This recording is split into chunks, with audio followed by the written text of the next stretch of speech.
Nico Hülkenberg got rid of the unwanted stat of most races without the accolade of a podium finish at the British Grand Prix, but it is honestly a surprise that it took him this long, as he has had a number of occasions before where he has come really close. Let's have a quick look at them. The first somewhat good chance he had at getting a podium finish would have come after his maiden pole position all the way back at Brazil in 2010. Being the only car that braved it on the slick tyre in a wet qualifying session, this turned out to be the correct decision as it rewarded him with P1.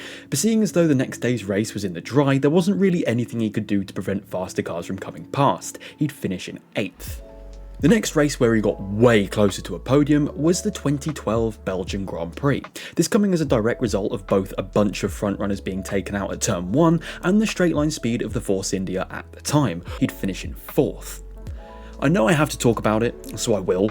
Probably one of the most agonising mistakes I can remember of the last couple of decades was the collision between him and Lewis at the 2012 Brazilian Grand Prix, both getting checked up behind the back marker ahead, and after Hülkenberg was leading for a good portion of this race after showing genuinely good pace in the wet. He would finish in 5th. One of the best seasons of his career so far was in 2013 at Sauber, and he almost tasted a podium a couple of times in this season, especially in Monza where he qualified 3rd and finished 5th, then also in Korea where he held up a train of bunch of faster cars behind him to finish 4th.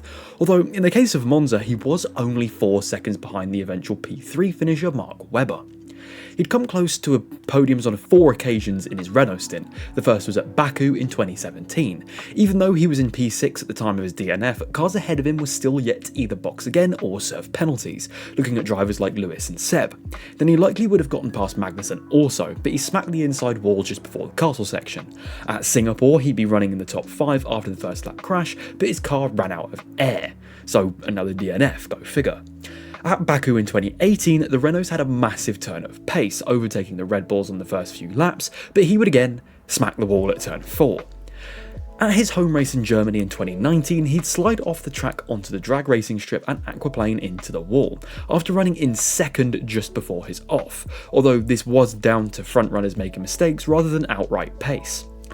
This was the race that made people think he may never see his long-awaited podium, as it seemed every time he was in this scenario, something eventually would go wrong.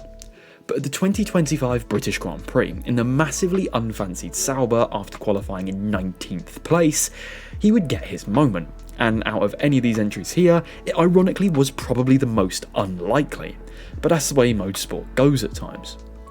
Do you think Nico will get more podiums before his time is done in F1?